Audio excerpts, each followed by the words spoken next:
സവദീക.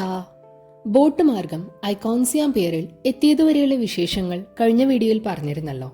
ഐക്കോൺസിയാം ബാങ്കോക്കിലെ ഏറ്റവും വലിയ ലക്ഷറി മോളാണ്. ഇന്റർനാഷണൽ ബ്രാൻഡ്സും ഒപ്പം തന്നെ തായ് ബ്രാൻഡ്സും ഇവിടെ അവൈലബിൾ ആണ്. ഇതിനകത്ത് 7000 ഷോപ്പും 100ഓളം റെസ്റ്റോറൻറ്റ്സും ഉണ്ട്.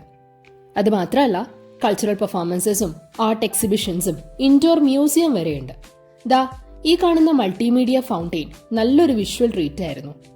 നമ്മളിവിടെ വന്നത് സ്ട്രീറ്റ് ഫുഡ് എക്സ്പ്ലോർ ചെയ്യാനാണ്. മോളിൽ എന്താണ് സ്ട്രീറ്റ് ഫുഡിന്റെ കാര്യമെന്നല്ലേ? ഐക്കോൺസിയത്തിനകത്ത് ഒരു ഫുഡ് സ്ട്രീറ്റ് തന്നെ റീക്രിയേറ്റ് ചെയ്തിട്ടുണ്ട്, നല്ല ക്ലീൻ ആൻഡ് ഹൈജീനിക് ആയിട്ട്. വയറിന് പണി കിട്ടും എന്ന പേടിയില്ലാതെ തന്നെ ഫുഡെല്ലാം ട്രൈ ചെയ്യാം.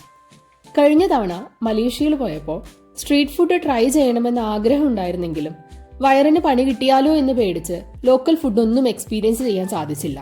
പക്ഷെ ഇത്തവണ യാത്രയ്ക്ക് 10 ദിവസം മുന്നേ തന്നെ പ്രോബയോട്ടിക് ടാബ്ലറ്റ്സ് ഒക്കെ കഴിച്ച് വയറിനെ എന്തും നേരിടാൻ തയ്യാറാക്കിയിട്ടാണ് വരവ്. വൈറൽ കോക്കനട്ട് ഐസ്ക്രീം മുതൽ പന്നി, പഴുതാര, നീരാളി, തേൾ ഒക്കെ ഉണ്ടിട്ട് അവിടെ. പിന്നെ ഇതൊക്കെ കഴിക്കുന്നവരെ ജഡ്ജ് ചെയ്യരുത് എന്നാണ് എൻ്റെ ഒരു ഇത്. നമ്മൾക്ക് താല്പര്യമില്ലെന്ന് കരുതി ഒരു ഭക്ഷണവും മോശമാവുന്നില്ലല്ലോ. ഇന്നത്തെ പ്ലാൻ പ്രകാരം പ്ലാറ്റിനം മാൾ, അതിനടുത്ത് തന്നെയുള്ള ടോഫു മാൾ, പ്രതുന മാർക്കറ്റ്, ഇതൊക്കെയാണ് ഇനി കാണാനുള്ളത്. സമയം യഥേഷ്ടമുണ്ട്, പക്ഷേ ശരീരം കൂടി അനുവദിക്കണ്ടേ?